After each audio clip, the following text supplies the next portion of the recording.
¿Cuál es el terreno común que todos estos partidos, me refiero a los europeos, Estados Unidos y Ucrania junto con Rusia, pueden encontrar para trabajar juntos? ¿Ve usted algún terreno común?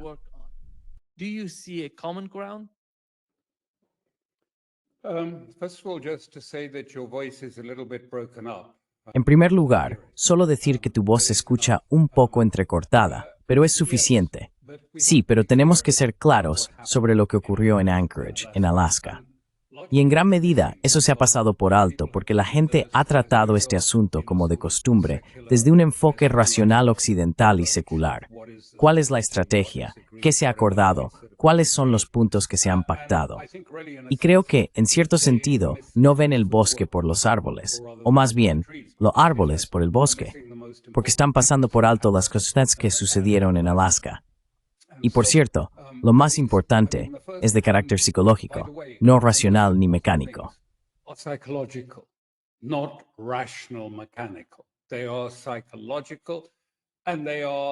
Son cuestiones psicológicas y, en esencia, simbólicas. Lo que quiero decir con esto es que la forma en que Trump al llegar trató a Putin y a Rusia fue enorme.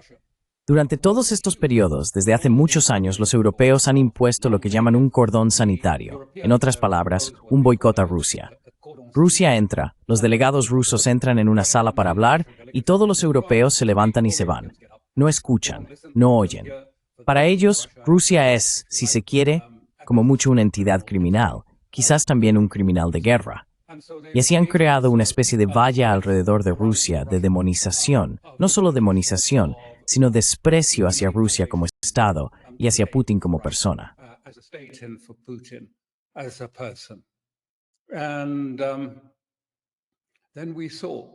Y luego vimos. ¿Qué vimos? ¿A quién más se le ha dado este trato? El presidente de los Estados Unidos, Trump, en realidad se reunió con Putin en la pista de aterrizaje. No fue un ministro de Asuntos Exteriores, ni otra persona, sino el propio Trump quien fue a recibir a Putin cuando bajaba las escaleras, y caminaron juntos de regreso. Había pruebas, para cualquiera que viera las imágenes televisivas que llegaban desde Alaska, de que trató a Putin con respeto y fue cordial. Se podía ver que había empatía entre las dos personas, y eso es simbólicamente de enorme importancia. No se puede retroceder después de esas imágenes. Esas imágenes marcan un punto de inflexión.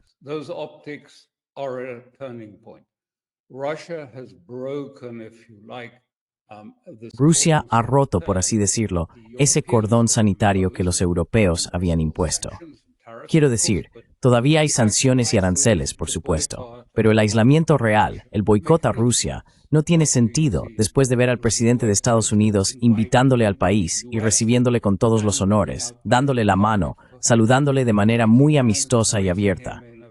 Y más aún, probablemente para horror de su equipo de seguridad, le dijo, vamos, comparte mi coche. Iremos juntos. Creo que se llama La Bestia, pero iremos juntos en ella. Y ya sabes, hubo muchos gritos y se dijo que era una violación de la seguridad. Quiero decir, ¿a quién le importa? Cambió el panorama enormemente.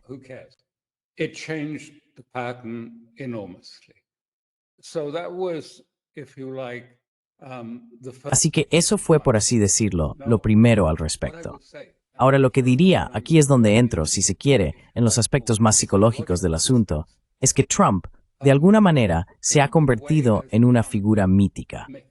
Es alguien, y su gran amigo Steve Witkoff dijo una vez que Trump cree que su presencia realmente imponente, puede en realidad obligar a la gente a hacer cosas que de otro modo no harían, simplemente por la presencia de Trump, y porque parece tener una presencia dominante, y existe un mito en torno a él. ¿A qué me refiero con un mito? Me refiero realmente a un mito, en el sentido de que, en el mundo antiguo, un mito siempre debía aportar un significado interior, por así decirlo.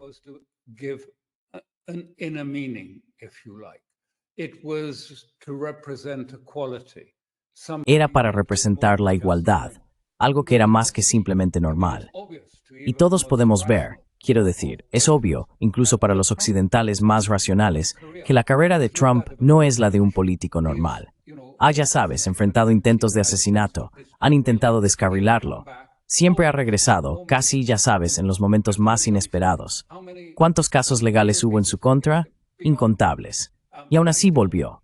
Así que es, en cierto sentido, una especie de vore mítico que remenst hat superar esto. Y desde mí no son necesariamente hechos, no necesariamente correctos. Contienen de mof before subne e verdad. In them so something about a truth. And maybe the truth is something about all the parts of him. Y quizá la verdad tenga que ver con todas esas partes de él que las demás partes de Occidente detestan. Porque de algún modo uno crea, Carl Jung solía decir esto, uno crea sus propias sombras, sus propios demonios, a los que desciende al Hades para intentar combatir, pero en realidad provienen de uno mismo, provienen de la propia mente. Así que Trump tiene una especie de cualidad especial, una presencia dominante. Y si quieres ver a qué me refiero, expresado en términos actuales, echa un vistazo a los vídeos de la siguiente reunión en la Casa Blanca con los europeos, donde todos están sentados en fila, en pequeñas sillas rectas en el pasillo, esperando para entrar en el despacho del director.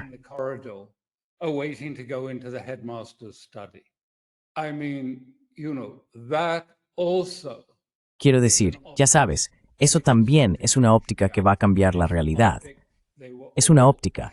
Todos se comportaban. Vuelve a 2019 cuando tenías la imagen de Trump sentado con los brazos cruzados y la canciller alemana y todos los europeos de pie, inclinándose sobre él y señalándole con el dedo. ¿Y cuál fue la imagen que vimos hoy?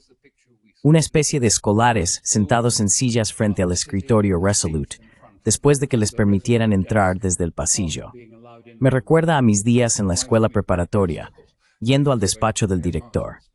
Así que quiero decir, estas son ópticas que cambian la realidad, y simbólicamente fueron enormemente importantes.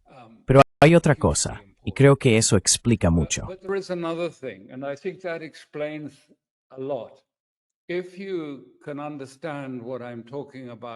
Si puedes entender de lo que estoy hablando, me refiero a que algunas personas se convierten en mitos en el sentido de que poseen una especie de poder inherente más allá de lo normal, sobre otras personas, que tienen carisma. Quiero decir, claramente, y quiero dejar eso muy claro, Trump no es Dios ni un Dios mítico. Es un oligarca inmobiliario sin un sentido muy cultivado de lo que es bello y lo que no lo es. Y tiene un ego desmesurado. Pero aún así, históricamente, las personas que posteriormente han sido alabadas hasta el cielo y vistas como grandes figuras, en la práctica han sido hombres bastante ordinarios y a menudo no eran queridos durante sus vidas. Es decir, la historia estadounidense también ha cambiado a varios de esos. Así que él no es, ya sabes, es simplemente un ser humano común y corriente.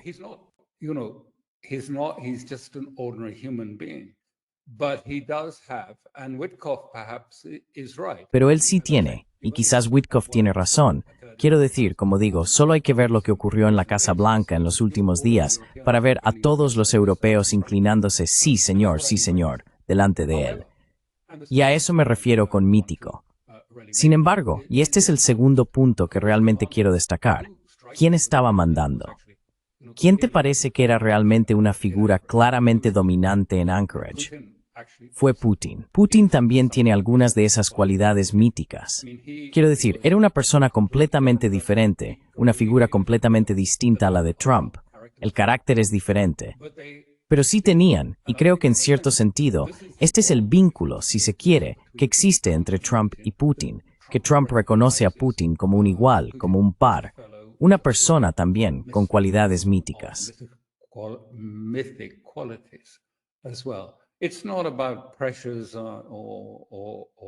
No se trata de presiones ni de compromiso, como sigue diciendo Occidente.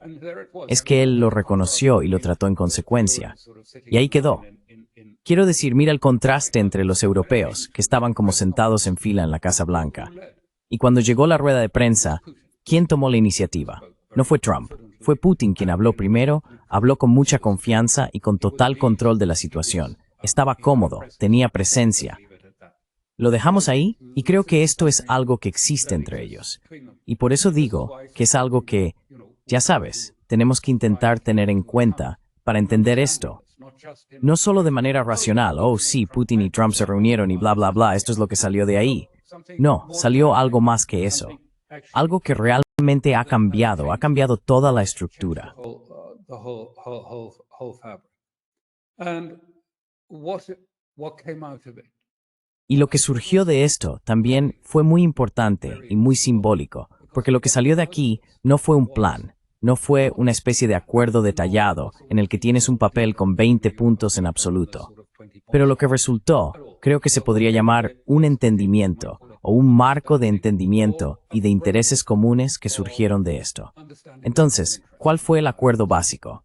Y por eso no necesitaba más elaboración en ese momento. Era un entendimiento muy simple, que el llamado conflicto congelado que ha estado pesando sobre este asunto, por así decirlo, impidiendo cualquier avance para encontrar algún tipo de movimiento en la cuestión de Ucrania, el conflicto congelado en las líneas de contacto existentes permanecería. Y luego más adelante, en algún momento, se resolvería. Se acabó, desapareció, terminado. It's out, gone, finished. And Trump made that quite clear. Y Trump dejó bastante claro que está adoptando la idea de Putin de una solución política negociada para la paz que aborde las causas fundamentales del conflicto. Y no simplemente sea una especie de, ya sabes, divídelo y ya sabes, aquí tienes la mitad, aquí la otra mitad. No simplemente un intercambio de territorios, sino algo más grande. Y creo que Putin lo ha dejado muy claro. No solo, quiero decir, no sé exactamente qué le dijo a Trump, por supuesto, pero más tarde, cuando informó a los notables rusos al respecto, fue bastante claro en que había otros aspectos. Estaba Alaska, el Ártico, y quedó bastante claro por el tipo de personas que participaban. Ya sabes, el ministro de Finanzas, Kirill Dmitriev, el jefe de su fondo soberano, que de hecho ya sabes, habla estadounidense.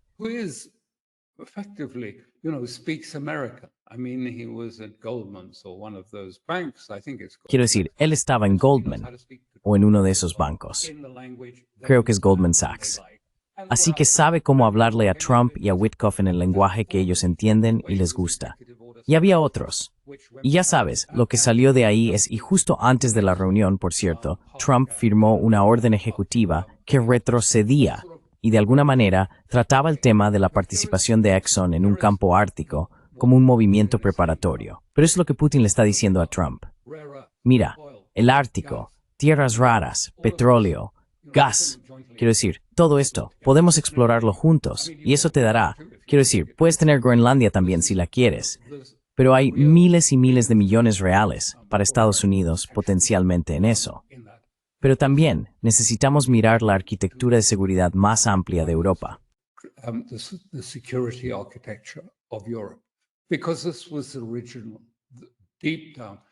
Porque esto fue original. En el fondo, esta es la causa del conflicto y las tensiones para Rusia y en Asia Central. El hecho de que el acuerdo al final de la Guerra Fría, de que la OTAN no avanzaría ni un centímetro más allá de las fronteras de Alemania, fuera abandonado y en su lugar invadieron Ucrania. Sé que siempre se presenta al revés, pero en realidad organizaron un golpe de Estado, colocaron sus fuerzas proxy en Ucrania y Kiev, y luego empezaron a invadir esencialmente las partes de Ucrania pobladas por rusos en el Donbass. Así que fue, si se quiere, la invasión de la OTAN la que realmente estuvo en la raíz de esto, el movimiento y la continua expansión. Finlandia acaba de unirse, ampliando enormemente la frontera entre Rusia y la OTAN. Así que esto tiene que estar sobre la mesa.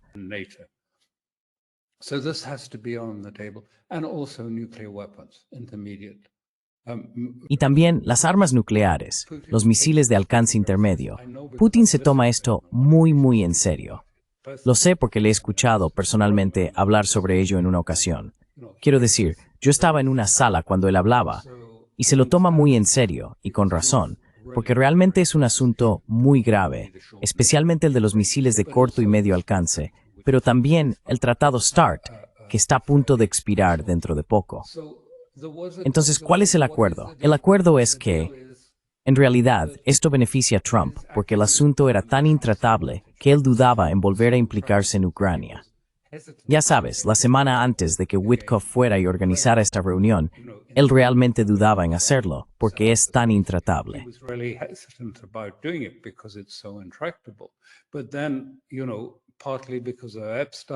Pero entonces, en parte por Epstein y en parte por el Senado, en parte por el Estado profundo, todas estas presiones sobre él, decidió, simplemente tengo que hacerlo, hay que hacerlo, tenemos que salir de eso. Y tuvo que hacer una concesión, como él lo llamó ante uno de sus interlocutores, a la base MAGA. Porque ya sabes, no es solo Epstein, también es lo que está ocurriendo en Gaza. También está, ya sabes, la amenaza de más guerras. Esto es lo que está agitando a su base. Y no es solo MAGA, son los jóvenes estadounidenses. Quiero decir, el grupo demográfico crucial de jóvenes estadounidenses de hasta 35 años. Su postura está cambiando respecto a Israel y está cambiando respecto a la idea de las guerras.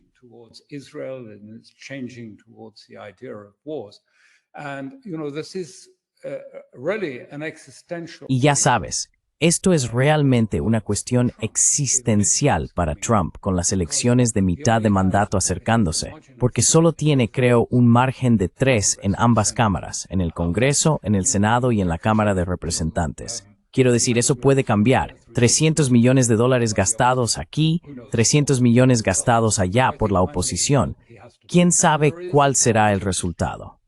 Así que creo que finalmente sintió que tenía que hacerlo. Y hay una ventaja para Trump al hacerlo de esta manera, en la que él, Trump, permite que Rusia fuerce la cuestión, que fuerce militarmente una solución sobre Zelensky, Ucrania y los europeos, que la imponga por medios militares a la gente para producir este resultado. No está claro cuánto tiempo durará o si realmente sucederá, pero eso está claramente en el interés de Trump. Quedarse al margen y dejar que Putin imponga un desenlace.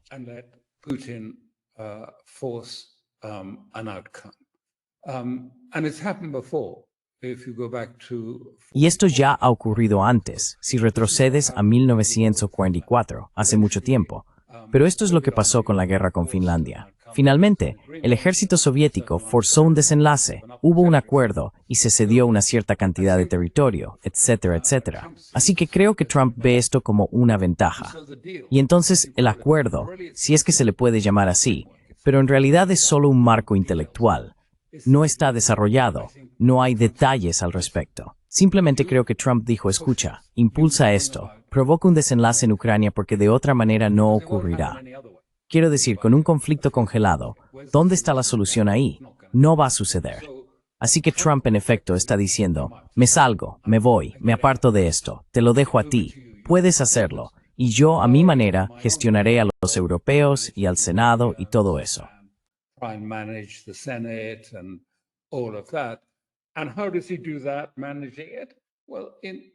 ¿Y cómo lo hace? ¿Cómo lo gestiona? Bueno, a su manera, la manera de Trump. Esto es todo lo que puedo decir. Inunda la esfera informativa con tanto ruido que nadie sabe realmente si viene o va, si se va de Ucrania o si vuelve a Ucrania. Y los europeos se marchan sintiéndose bastante confiados hasta que descubren que en realidad no hay garantías de seguridad significativas que provengan de Estados Unidos, en las que contaban obtener en esta reunión.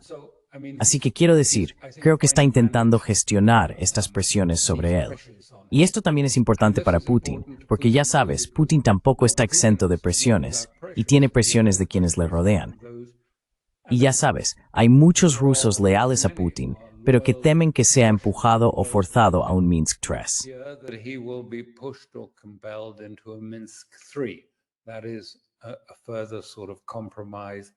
Ese es otro tipo de compromiso similar al que llevó, en última instancia, a un nuevo episodio de guerra, y que todas las muertes que Rusia había sufrido para llegar a este punto no serían suficientes, y tendrían que sacrificar de nuevo la vida de más jóvenes dentro de unos años, después de que Occidente rearmara a los ucranianos y así sucesivamente, y los impulsara hacia adelante. Así que creo que es importante decir, en primer lugar, que el hecho de que el esquema ofrezca una solución por primera vez, al menos proporciona un marco. No se ha desarrollado, es solo una especie de resumen, y no contiene los detalles. Y probablemente no pueda tener los detalles porque hay tantas presiones, tantas fuerzas actuando sobre ambos protagonistas en este momento que ya sabes, tendrá que ir avanzando sobre la marcha.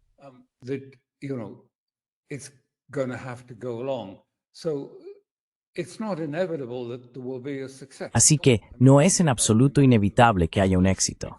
Quiero decir, podríamos acabar volviendo a la escalada porque quienes se oponen podrían intentar sabotearlo, realizando alguna acción provocadora contra Rusia o algo similar, o intentando, si se quiere, arruinar el acuerdo, imponiendo sanciones y más presiones sobre Rusia. Hay muchas formas de entorpecer el proceso, pero al menos este es el tipo de marco que podría abrir el camino hacia adelante. Y esto ha sucedido. Como digo, porque en primer lugar, el impacto psicológico que Trump creó al recibir a Rusia como una gran potencia y reconocerla es enorme. And acknowledging it is enormous. And it's also Y también creo que se debe a su aceptación de que Putin estaba a su mismo nivel y lo trató con deferencia y respeto.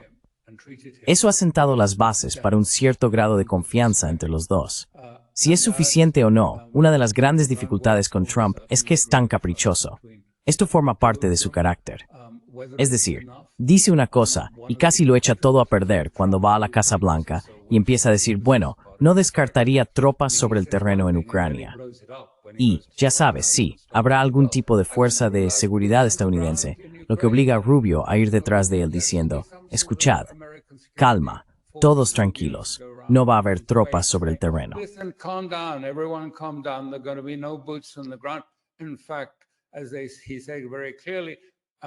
De hecho, como él dijo muy claramente, Estados Unidos no va a dar más armas ni más dinero.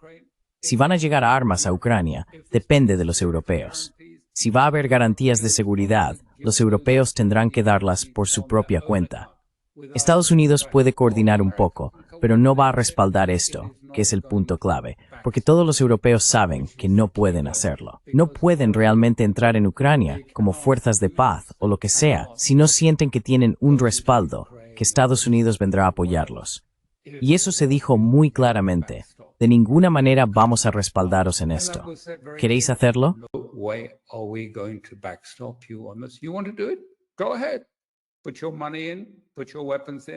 Adelante. Invierte tu dinero, envía tus armas, toma el control. Por supuesto, Europa no puede hacer eso. De hecho, quiero decir, sabes, esta es una situación ridícula en la que Europa se está metiendo. A medida que Estados Unidos se aleja de su hegemonía total, está dejando que las provincias periféricas de Europa asuman la carga del imperio en esa parte del mundo. No tienen el dinero. Sus inventarios de armas están prácticamente vacíos, así que no creo que sea realista ni siquiera serio. ¿Llegarán a aceptar esta posición, lo que ha ocurrido en Anchorage? Sabes, no estoy seguro de que sean capaces.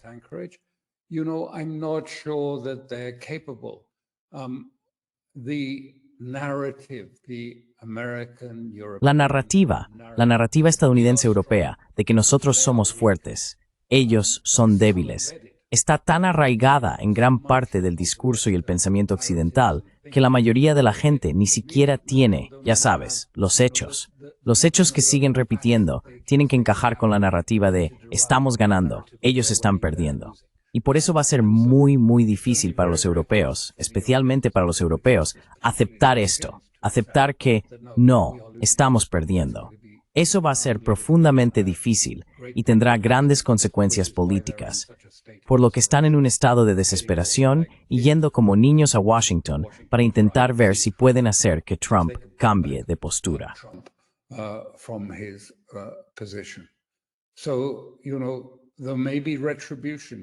Así que ya sabes, puede que se avecine una represalia que altere todo este proceso.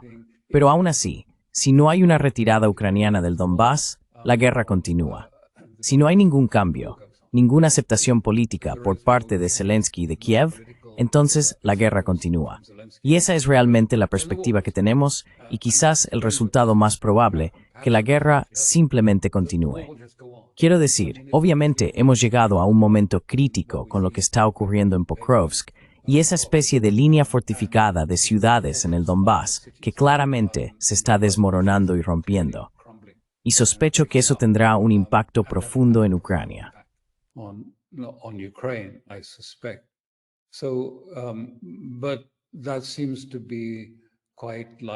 Pero eso parece ser, diría yo, el resultado más probable. Pero no descartes el hecho de que al final a veces la gente empieza a aceptar la realidad y a mirar la verdad de frente y decir, ya sean ucranianos o europeos, bueno, hemos perdido la guerra, la hemos perdido. Y realmente ha llegado el momento de aceptar eso y empezar a pensar en lo que significa y en cómo debemos reorientarnos, en cómo debemos vernos de cara al futuro. No podemos seguir haciendo lo mismo que fracasa. Tenemos que empezar a replantearnos muchas cosas sobre nuestra estrategia y no solo sobre la estrategia ucraniana. Así que creo que ahí es donde estamos. So that's where I think we are.